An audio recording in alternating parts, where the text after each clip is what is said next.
சீரான நெறிமுறைகள் படி பிள்ளைகள் வளருவதில் கவனம் செலுத்துவதில்லை. நிறைய பெற்றோர்கள் கவனம் செலுத்துவதில்லை. நிறைய பெற்றோர்கள் புள்ள வளர்ந்துருச்சு, என்ன நினைக்குமோ, என்ன சொல்லுமோ, என்ன செய்யுமோ அப்படின்னு உங்கள் பெற்றோர்கள் நினைத்திருந்தால் என்ன ஆகியிருக்கும்? நீங்கள் எங்கே இருப்பீங்க?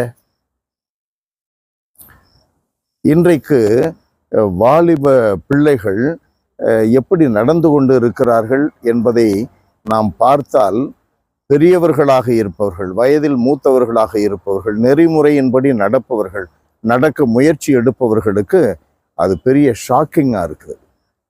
அவங்க பேசுகிற பேச்சு, அவர்களுடைய உறவு முறைகள், பழகுகின்ற முறைகள், தொடர்பு கொள்ளுகின்ற முறைகள் பெரிய ஷாக்கிங்காக இருக்குது. அப்போ நம்ம என்ன செய்யணும்?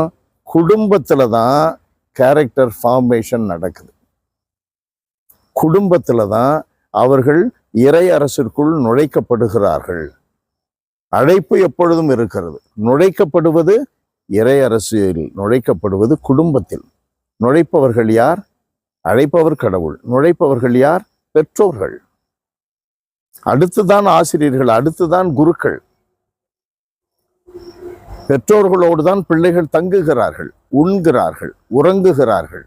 அங்குதான் இரத்த பாசத்தோடு நடந்து கொள்ளுகிறார்கள். அடுத்துதான் ஆசிரியர்கள். ஆசிரியர்களோடு 8 மணி நேரம் பிள்ளைகள் இருக்கிறார்கள்.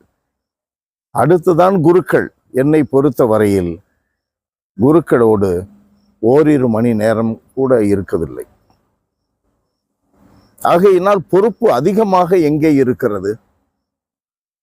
பொறுப்பு எங்கே இருக்கிறது? பெற்றோர்களிடம் இருக்கிறது. நான் என்னவாக இன்றைக்கு இருக்கிறேனோ அது கடவுளுடைய அருள். அதை நாம் இப்பொழுது நினைத்து பார்க்க வேண்டாம், பேச வேண்டாம். ஆனால் நான் என்னவாக இருக்கிறேனோ அதற்கு காரணம் என்னை வளர்த்த பெற்றோர்கள். அப்ப பெற்றோர்களாக இருக்கிற நீங்கள் இன்றைக்கு கோட்டை விட்டீங்கன்னா உங்க பையன் கோட்டையை பிடிக்க முடியாது. கோட்டை என்று நான் சொல்வது இறை அரசு.